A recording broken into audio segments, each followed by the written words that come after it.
when we had a president, we'd see a giant global political figure. The man that would be the political leader for 500 million people. The man that would represent all of us on the world stage. The man whose job was so important that, of course, you're paid more than President Obama. Well, I'm afraid what we got was you. And I'm sorry, but after that performance earlier that you gave, and I don't want to be rude, but you know, really, you have the charisma of a damp rag and the appearance of a low-grade bank clerk. And the question that I want to ask, that we're all going to ask is, who are you? I'd never heard of you. Nobody in Europe had ever heard of you. I would like to ask you, President, who voted for you? And what mechanism? Oh, I know democracy's not popular with you lot. And what mechanism do the peoples of Europe have to remove you? Is this European democracy? Well, I sense though that you're competent and capable and dangerous, and I have no doubt that it's your intention to be the quiet assassin of European democracy and of the European nation states. There is a new nationalism that is sweeping Europe. You want to abolish the nation states, in your case, Mr. Schulz, perhaps because you're ashamed of your past, and you now want this flag, and a new anthem to replace nation states, and you don't care how you get there. If you have to crush national democracy, if you have to oppose popular referendums, you just sweep this aside and say that it's populism. Well, it's not, it's democracy.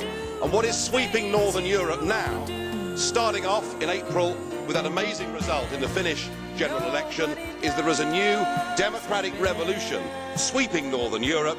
It's not anti-European. It wants a Europe of trade.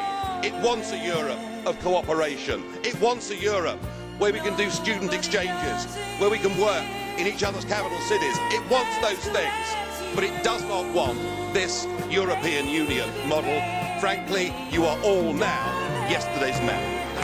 I've often asked myself the question, why would a successful country that's enjoyed 1,000 years of independence give up its right of self-government to the unelected non-entities that we see sitting before us this morning? And the answer that comes back from the Foreign Office and the great of the good is that we must have influence in Europe. We must have a seat at the top table and we can change things. And we've done our best to prove what good Europeans we are. We go on paying you £50 million a day. We've helped the Euro bailout fund, even though we didn't join the currency, thank goodness. We've given you 80% of the fish stocks that swim in our waters. Your fleets can come and take that from us. And we've applied every directive you've given us absolutely to the letter, all of it to gain influence. In fact, Nick Clegg is so deluded, he still thinks we can take the lead in Europe. When a British Prime Minister goes to a summit with a very modest proposal to protect a uniquely important British industry, a snarling President Sarkozy tells him where to go, with German approval of course, and we find ourselves without a friend in the room, some influence.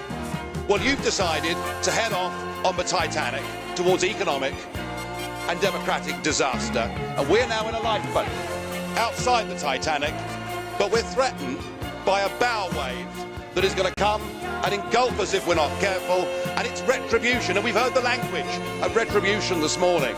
Financial markets legislation is going to be imposed upon Britain, and we will have no influence whatsoever over any of it. Something changed though on Friday. Mr Cameron may not know it, but we are now on course. Britain is going to make the great escape. We're going to get out of this union. We'll be the first European country to get our freedom back. I suspect many others will follow. And then what we'll have is our democracy back, our liberty back, and we'll have influence in the world as you lot head for disaster. Well, at 20 minutes to 5, we can now say the decision taken in 1975 by this country to join the common market has been reversed by this referendum to leave the EU.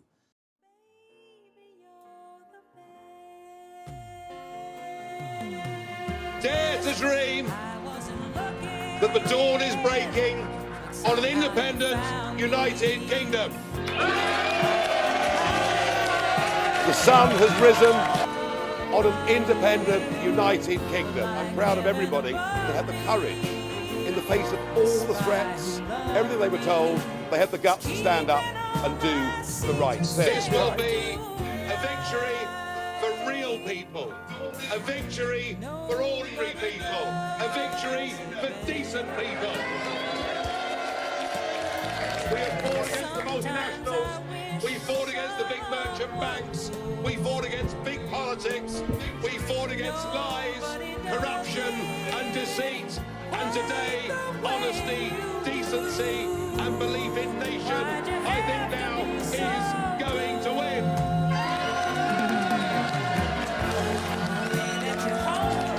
Well, thank you, Mr. Schultz. Isn't it funny? You know, when I came here 17 years ago, and I said that I wanted to lead a campaign to get Britain to leave the European Union, you all laughed at me. Well, I have to say, you're not laughing now, are you? And the reason you're so upset, the reason you're so angry, has been perfectly clear from all the angry exchanges this morning. You, as a political project, are in denial. You're in denial that your currency is failing. You're in denial. My mother and father signed up to a common market, not to a political union, not to flags, anthems, presidents, and now you even want your own army. For me, it's been 27 years of campaigning and over 20 years here in this Parliament. It is globalism against populism. And you may loathe populism, but I tell you a funny thing, it's becoming very popular. And it has great benefits. No more financial contributions, no more European Court of Justice, no more common fisheries policy, no more being talked down to, no more being bullied, no more Guy Verhofstadt. I mean, what's not to like? I know you're going to miss us. I know you want to ban our national flags, but we're going to wave you goodbye. And we'll look forward in the future to working with you as sovereign